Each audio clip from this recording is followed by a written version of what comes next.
If you think you're stuck with a regular wall corner cabinet, you're not. There's lots of different ways that you can create a functional and yet interesting to look at wall corner. We're going to start right now. I like to use the IKEA kitchen planner to come up with ideas because it's very user-friendly and free. We have a basic room with 4 walls, no need to get fancy. We go up to cabinets and go to wall cabinets. We're going to go right to 4 corner. IKEA only has a few solutions, so we're going to start with those because they are the solutions that almost every other brand of cabinets will have as well. And the very first one you should start with is by far probably the most popular version, and it's just a regular diagonal corner wall cabinet. You can easily just take some more cabinets on either side. We'll take some more 30-inch high, and we'll do an 18 on one side and an 18 on the other. We just select it and move it. So this is your basic setup for a corner wall. 90% of the time, this is probably what most designers will put in your kitchen. Just a regular run-of-the-mill corner wall. There's absolutely nothing wrong with it, but there is an upgrade that IKEA has that I think is worth investigating. This one has a carousel inside of it, basically a wall Lazy Susan or a turnstile. If you don't like the term Lazy Susan, I understand. And if we open this cabinet, you can see that the turnstile is on the inside. Now, what's the benefit of having the turnstile? One of the problems with wall corners is that, yes, they're deep, but they're high up, and because you're out from the base cabinet, it's hard to reach, hard to access. This solution really helps you access all the things on the top shelf because it rotates, and if something were to fall off, it's right there on the bottom shelf, which is actually easy to access. Another method that's quite commonly used is called a blind corner cabinet, a blind corner wall cabinet. So it's under cabinets, under wall for corner, and you can go to height, we'll go 30-inch. They only have one width, but you can get these in different widths depending on the company that you're working with. Sometimes they'll have a whole bunch of variety in terms of a blind wall corner. And a blind wall corner is the same as a blind base corner where there's a blind that you can't see, but you do have access to it. Now, the only downfall with a blind corner is that there's not a lot of options for wall cabinets to make it more accessible. And so the very top of that, even the second shelf, in behind can be very difficult to get at. You can see from the 2D view that it comes with this little filler strip. That's included in the package, and you need that so that when you take this cabinet, you can butt it up against it. And now you have your other basic way to do a wall cabinet. You can take one of these and we can duplicate it, put it on that side. Why would you use a wall blind corner and not a regular diagonal wall 45? The reason you'd use one of these, in most cases, one could be you're looking to have that 90-degree corner look to mimic what's on the bottom. Or you have maybe a space on a wall where there's enough room for a wall corner cabinet, but not enough room for a cabinet next to it, but too much room to leave empty. So it might look a little bit odd just to have a wall corner 45 cabinet and then nothing. So this allows you to use a larger cabinet, a wider cabinet on one side and still have the benefit of a corner cabinet. One of the things that I love to do, what I did in my own kitchen, is to block the wall corner off completely. Unlike the base corner cabinet, IKEA does not give you the option of a wall corner filler. You have to make your own. We're going to do that right now. It's very easy to do. We'll move these cabinets out of the way. All we're going to do is go to our cabinets, wall cabinets, and filler pieces, and we're going to select a freestanding filler piece for a wall cabinet. We select that. It puts it on the floor plan. We'll select again. It puts it in the other corner. That's fine. X out, and we're going to take these and drag them to where we want them. And the easiest way to do this is go to our 2D. And you can see we have our fillers here. We're going to select it, and we're going to put it in the corner to make ourselves a 90-degree corner. And we can just adjust these so that they're exactly 3 by 3. Now these, we can go to modify. We're going to make them 3 inches. And we'll select this one to modify, 3 inches. What's the correct size? It depends. 3 inches is a good starting point. It can be larger, it can be smaller, depending on how much room you need for that filler to fit. But right now we have it at 3 inches. It's a good starting point to give you enough clearance for doors to open so that there's not going to be anything in the way. Now we just have a basic corner wall filler. It's in place. We might have to adjust the height here. There you go. And then we can take our 2 cabinets and move them in side by each. Here we go. And we'll just adjust the height of these to match. And now you have a very easy to do blocked off wall corner solution.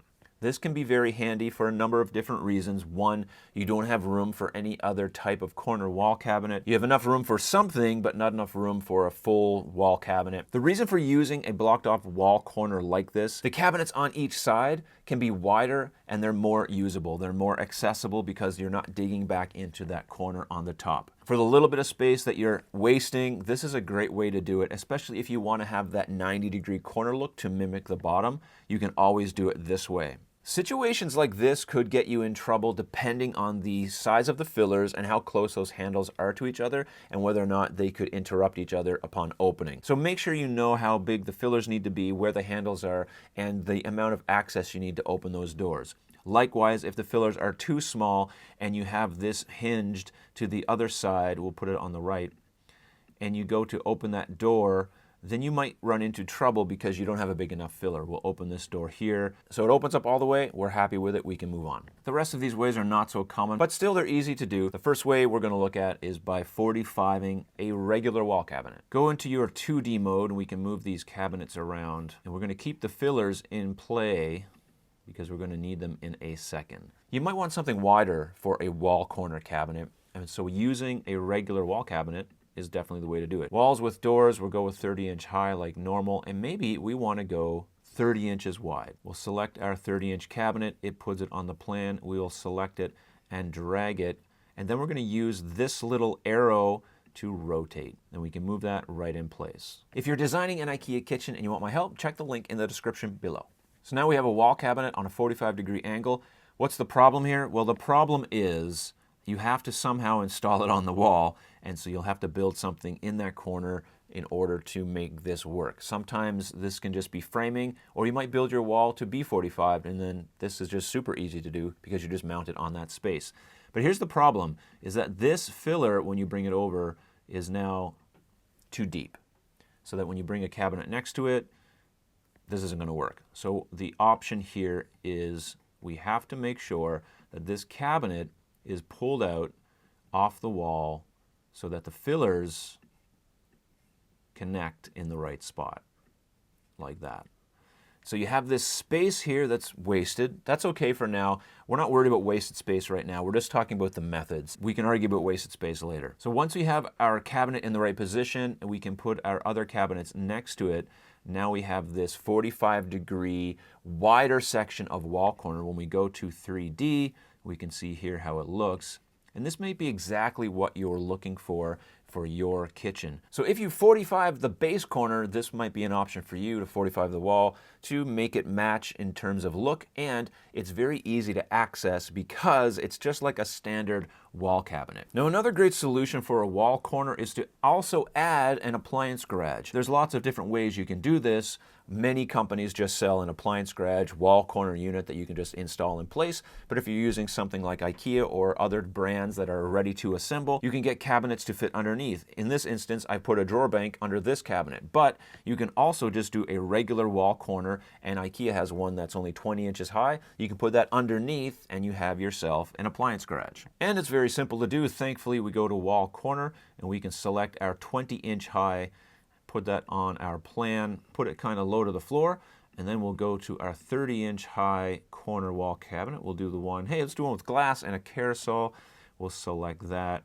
And now we have a beautiful corner cabinet solution that has itself an appliance garage. We can select that and open it, and away we go. And you can also do it by blocking off the corner. I'll show you how to do that. Let's block off this corner, and we'll put an appliance garage underneath it. We're going to put our fillers on, and then we're going to get a couple cabinets, 20-inch high by 15. We'll go 2 of those. Once I have my 2 fillers in place, I'm going to take my 2 cabinets. We're going to lower those down. I'm going to take my wall corner cabinets. I'm going to put those on the wall. So if you're having trouble with the 3D, just go to 2D and you can kind of move things around. You have to kind of play with this to get it exactly how you want it. Now we kind of have a mess going on in our corner here, but that's okay. We're going to take this cabinet and you can just do the up and down arrow and you can drag it up to the height that you want. Same thing with this cabinet. And then you can take your bottom cabinet and slide that into place as well. Now something you need to do is go into the cabinet, hit modify, go down to the countertop light and delete it on both of these cabinets so that you don't have anything hindering the bottom of the cabinet. Once you delete that, away you can go. You can move this cabinet into place and move it up. We do have a problem though. Our filler doesn't come down all the way. The easiest thing to do is select the filler, hit modify, add 20 inches to its height,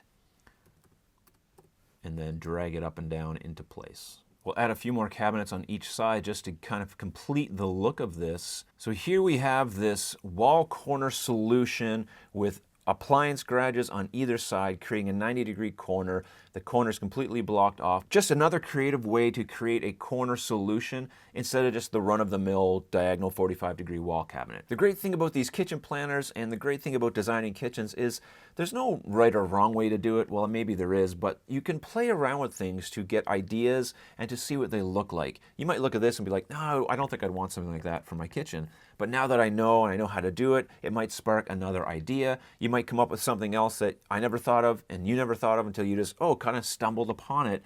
This is a great method for doing that. The last method is similar to 45ing a regular wall cabinet, but we're going to leave it put back on the wall. We're not going to bring it out.